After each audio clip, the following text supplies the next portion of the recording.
Funding for To the Contrary provided by the E. Rhodes and Leona B. Carpenter Foundation, the Park Foundation, and the Charles A. Freoff Foundation. This week on To the Contrary, how some women saw improved odds by applying for jobs pretending to be men. And will the next UN Secretary General be a woman?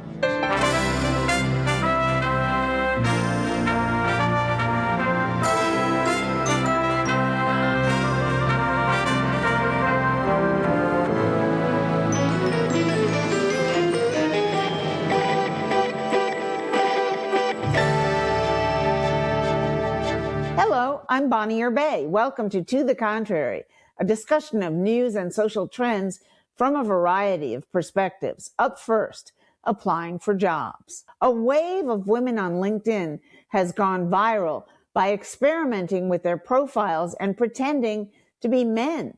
Some found that presenting themselves in more masculine terms led to far greater visibility to employers almost overnight. The results stirred frustration among women looking for their next jobs. LinkedIn denied that gender affects reach, but many users felt the system reflects the same biases found in workplaces offline. Joining me this week are feminist activist Erin Matson, Metro conservative media co-owner KJ McKenzie, Democratic commentator Naila Amaru, and the Washington Examiner investigations editor Sarah Bedford. So the open question to you, Erin Matson, is, despite the fact that LinkedIn has denied bias, is there the same bias, worse bias, less bias online in job applications than there is in the real world? Well, Bonnie, unfortunately, bias against women in the workplace exists everywhere, whether it's online or off, and it's no surprise to see that it's being reflected on LinkedIn. Well, first, this isn't research. It's a single person anecdote with no control group, no peer review, no independent verification, and no way to isolate variables. So that's not data. It's a personal blog post dressed up as science. And I would say that even though it's a personal blog post, that there is evidence enough to write a blog post. And clearly that blog post is resonating with many other women, which indicates that there are other systemic issues that are not limited to just one personal experience, but experience that is shared by many women. One of the major concerns about the widespread adoption of AI, which LinkedIn uses to filter these profiles, is bias, whether that's bias against conservatives, bias against women, racial bias. It's a real problem that these biases are baked into the tools that are dictating things like whether you appear to job recruiters. But if biases, and to any one of you jump in on this, but if biases are baked into the tools, then how do we expect the online bias or lack thereof to be any better than it is in real life? Well, Bonnie, I'll tell you one thing. We can't count on the companies to sort it out for us. And there's a reason for it. There's very profit motivated. The algorithm is their secret sauce. That is actually where they're deriving a lot of their profit. So they want to keep that information private. They don't want to expose. That is exactly why LinkedIn has been very cagey in its response about what is happening, because they don't want to reveal how this works. So in order to really root that out, I think that we're going to have to look at a number of things, whether it's more transparency required from governments, that could be something that's considered, or looking at impact, and that could be something that could be considered from neutral bodies. But I also think another problem when we're talking about women is just simply the number of women working in this field is a huge issue. And so when it's being built in a male-dominated field and taking advantage of pre-existing bias patterns, I think we're going to keep seeing these problems over and over again. This is what I do for a living. I study algorithms across all social medias. Algorithms don't think. They optimize. And in doing so, they can amplify existing human behavior, not invent bias out of thin air. So they're built to reward engagement, clicks, comments, shares, watch time. They don't care about race, gender, or ideology. They care about what people respond to. So if certain content performs better, the algorithm shows it more, period. How do we even out that? I mean, that sounds like it's something you can't ever get rid of. If society already has preferences and trends or cultural norms, algorithms can magnify them at a scale, not because it's biased, but because they're efficient mirrors. The mistake the media makes, especially outlets like the Washington Post, is treating algorithms like ideological actors instead of tools. When outcomes are uncomfortable, they blame bias instead of asking harder questions about content quality, audience behavior, or incentives. This lady changed her whole makeup. It wasn't about gender. She changed her writing style. She changed her headlines. She changed tone, framing, messaging. So those are major algorithmic variables. LinkedIn's algorithm boosts engagement driving content, not chromosomes. So you can't claim gender bias when you also rewired the entire content strategy. That's what she did.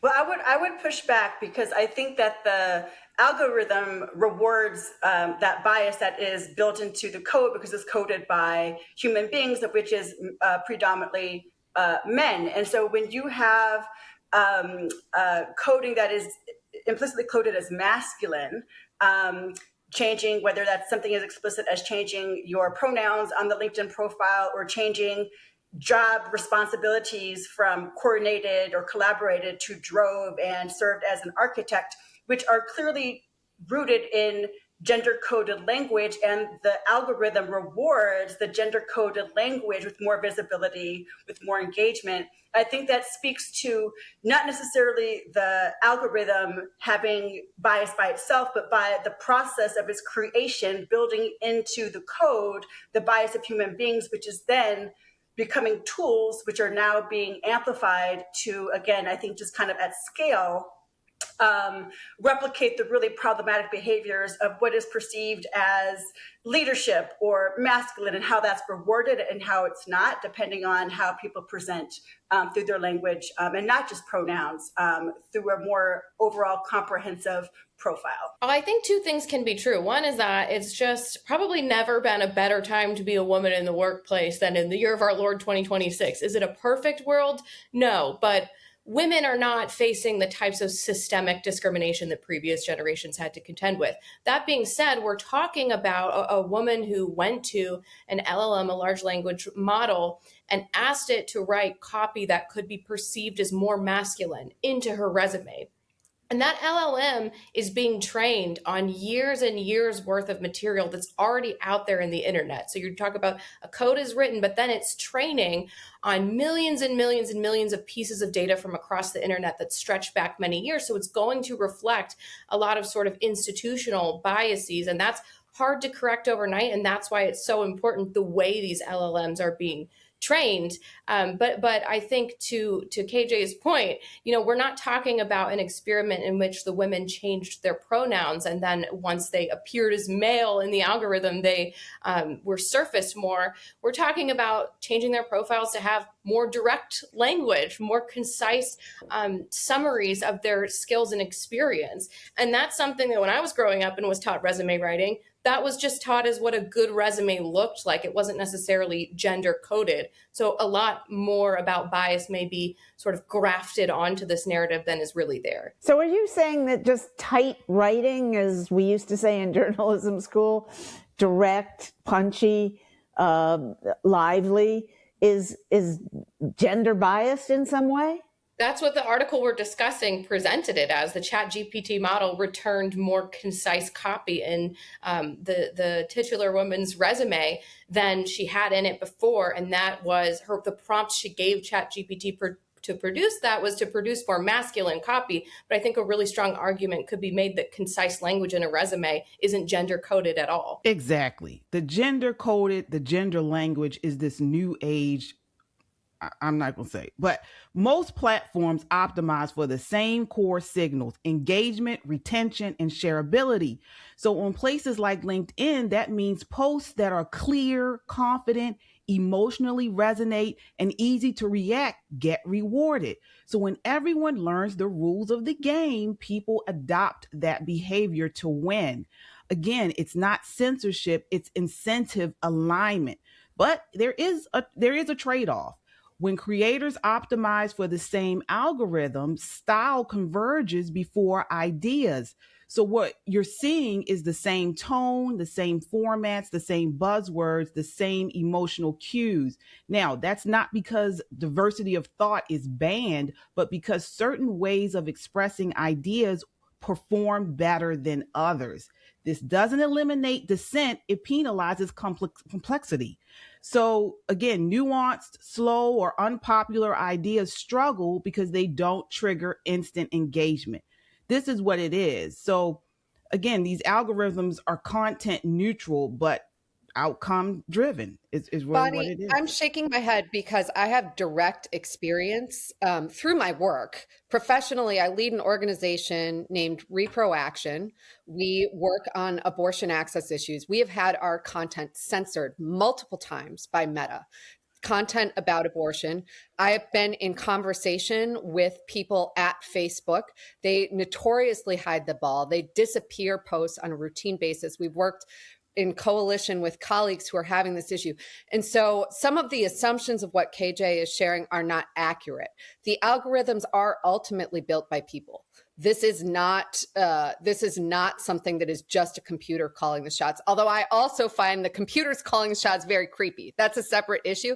But there is, in fact, a heavy hand that is being applied in various companies. And I was speaking earlier about how their algorithms are their secret sauce. They don't want to share the details of how they do it. But it is absolutely the case that there is content that is being disfavored and pushed down actively by human beings. And we've had that struggle directly. I want your thoughts on, since women are we're the majority population in this country. Last time I checked, it was between 51 and 52% female. Since women are making, or at least were pre-Trump too, we're making all kinds of gains educationally and in the workplace, in the professional fields. What would you say to people who are assigned to go out there, make all the ChatGPT programs better in terms of reaching out to all kinds of applicants and bring in more of a representative group that's representing the local population while you're at it? Yeah, no, that's a great question. I'd like to give a nuanced answer here. I mean, I think to the point earlier about tight writing, I'm a writer myself. Yes, we should be doing that. We should be presenting our ideas forcefully and in a way that that achieves results. At the same time, the person who went through this on LinkedIn and had her post go viral, her blog post, there were terms that she used that are more gender coded. And I think the fact that give us some examples. Like words like care, if the word care is a bad flag, I think that's the type of thing that we should also make sure that we're training ChatGPT so it's not reinforcing bias against both language and traits that are traditionally ascribed to women, because they're not worse, right? It's not this idea that caring is bad, but we should ensure that that's also included in what is professional. Sarah, what do you think about how to improve the algorithms and the results so that they seem to be more gender neutral? Well, I think we're having two separate conversations here right now. One is about ChatGPT, the LLM that the woman in question used to produce her copy for LinkedIn. And the other is about LinkedIn's algorithm and what posts it chooses to give more visibility versus less. The algorithm question is one that conservatives have been wrestling with for a lot longer than I think liberals have, because conservatives were on the receiving end of quite a lot of bias over the past decade from algorithms at social media companies that tended to reduce the visibility of posts that had conservative content in them. When we talk about LLMs, absolutely, there's a responsibility of the people who are making these AI portals like ChatGPT or Grok or whichever you're using to train the biases out of these so they can be useful tools for everyone. The problem of algorithms in social media, that's on a sort of separate track about how those companies should be regulated and what sort of content moderation powers they should be given for platforms that are often treated like public utilities or public goods. And so those are sort of two separate conversations, but both of them involve a lot of bias. But do you think, let me just throw this out there to everyone, and then we need to switch topics, but do you think all groups will ever be satisfied with any algorithm? Or is everybody going to feel ignored at some point? Yeah, I think everyone, it's going to be, people are going to pick with any and everything, no matter what the algorithm says. But I think that we have to make the distinction between the algorithm and then companies actually censoring people. Okay. There are situations, as Aaron mentioned, where companies do censor based on graphic material and so on. I mean, she has a reproduction company. If you're showing babies getting sucked out of, women, that's graphic. If you're talking about abortion and things like that, so that may be why some people are banned on YouTube. I actually was censored on YouTube for something similar, where I was talking about what abortion does for women in the process. So I understand that, but getting back to this, language isn't male or female. It's either effective or ineffective.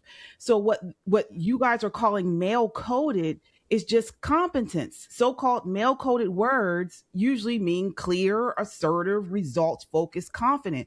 That has those types of characteristics of wording has been rewarded before algorithms were even here. This is what business owners want to see from employees, particularly in certain industries. So those aren't male traits, they're professional traits, and everyone benefits from using them. I would just jump in and just say, again, I definitely believe that, there are orientations to what is masculine and feminine, what is competent versus soft, and how those show up in business language and how that shows up in overall, LinkedIn algorithms.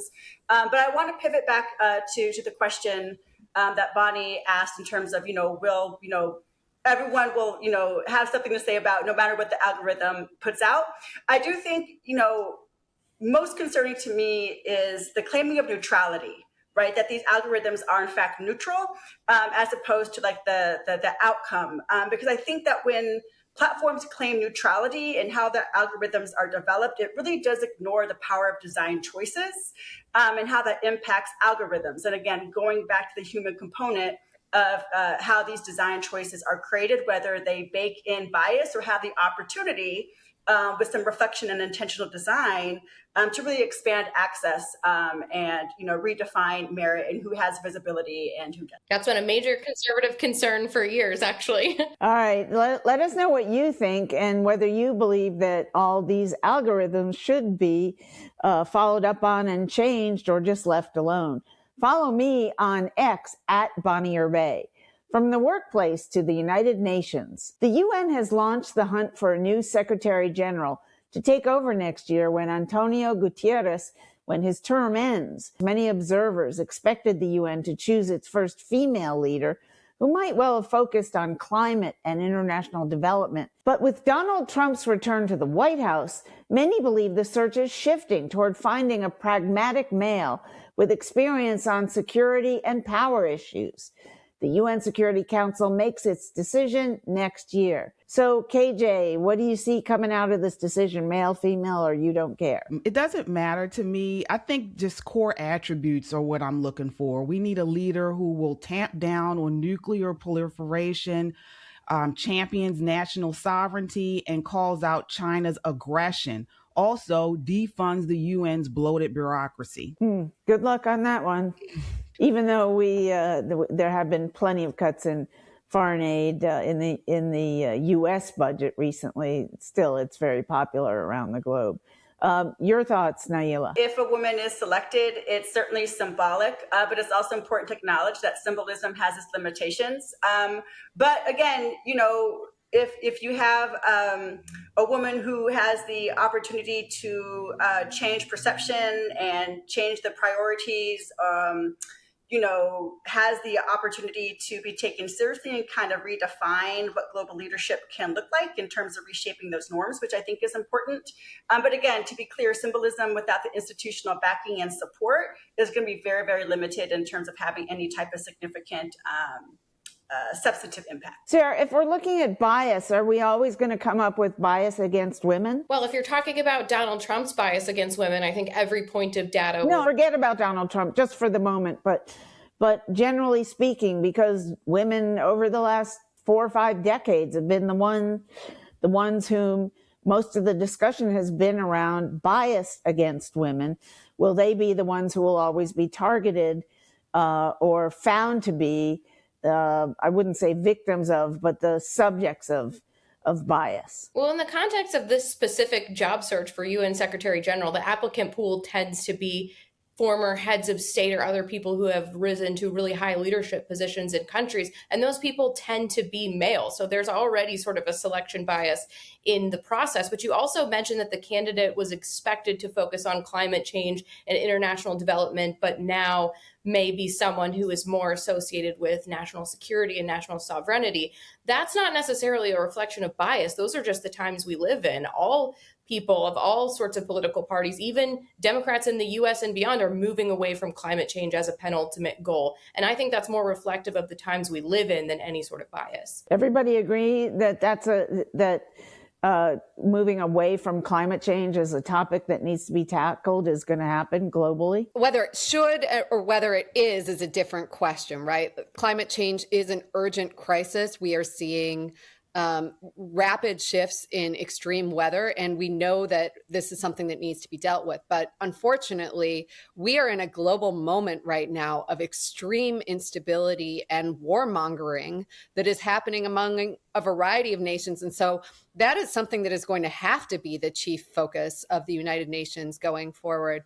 We have our own president has gone in and seized the president of another country and brought him into the United States, has talked about going after Mexico, after Canada, after Greenland.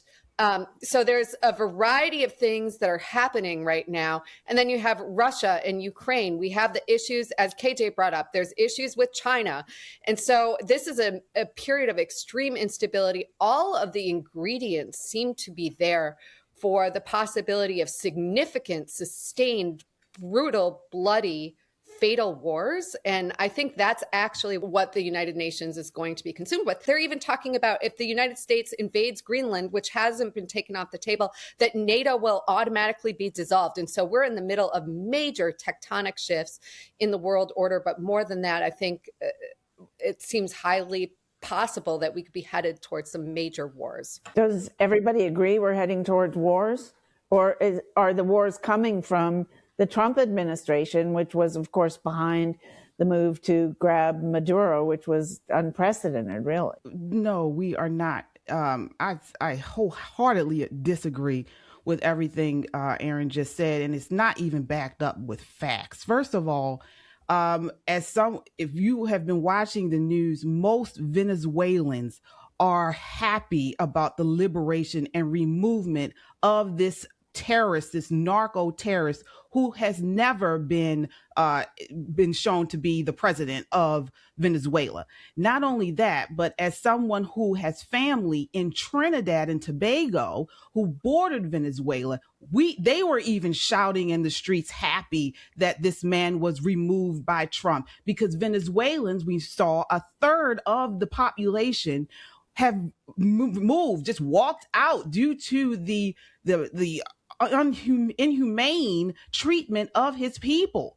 This was a liberation of Venezuela. What are the chances at this point? Do we all agree it's 0, 25%, 50%, something else, that a woman will be appointed Secretary General to the United States? And why has it taken us so long to get to the point where we still haven't had one female UN Secretary General. Bonnie, it's heartbreaking, right? I mean, we've never seen a woman as UN Secretary General. It is such an important position. There are absolutely women who are qualified and able to serve. And I don't want to come from a place of despair. One thing that I have found irritating in the news coverage of this is this idea that, well, because Trump is president of the United States, we should just check out of the idea of putting a woman into that position, that we should just proactively say, forget it, we're not even going to try. And so I will be one of the first people in line crying tears of joy if we get someone like Michelle Bachelet or another very qualified woman. Those women are out there, they're available. And if not this round, I hope we get it soon. But in any case, whoever takes this role is going to have a real hot mess on their hands. There's zero reason why Donald Trump being president would somehow discourage the appointment of a woman to that position. I mean, during his first term, he sent a woman to represent the U.S. at the United Nations. During his second term, he tried to send a woman there, Elise Stefanik. The nomination didn't work out. But there's no evidence that Donald Trump would somehow work less with the UN if a woman was in charge of it. But we're talking about a world that has been really unstable for the past few years and has become much more stable under Donald Trump. In Ukraine, you've seen finally, after years of stalemate, progress toward negotiations toward the end of the war that Russia started when it invaded Ukraine.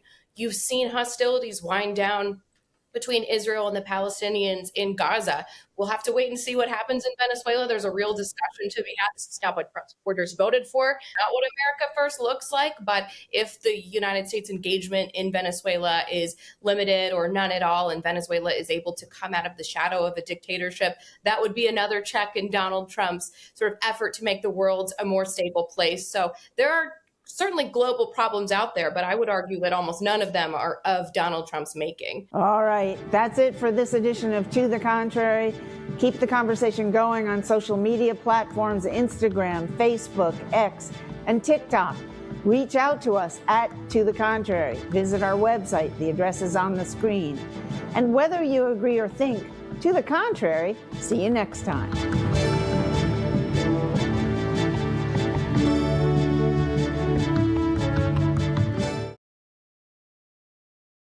Funding for To the Contrary provided by the E. Rhodes and Leona B. Carpenter Foundation, the Park Foundation, and the Charles A. Freoff Foundation. For a transcript or to see an online version of this episode of To the Contrary, please visit our PBS website at pbs.org/To the Contrary. You're watching PBS.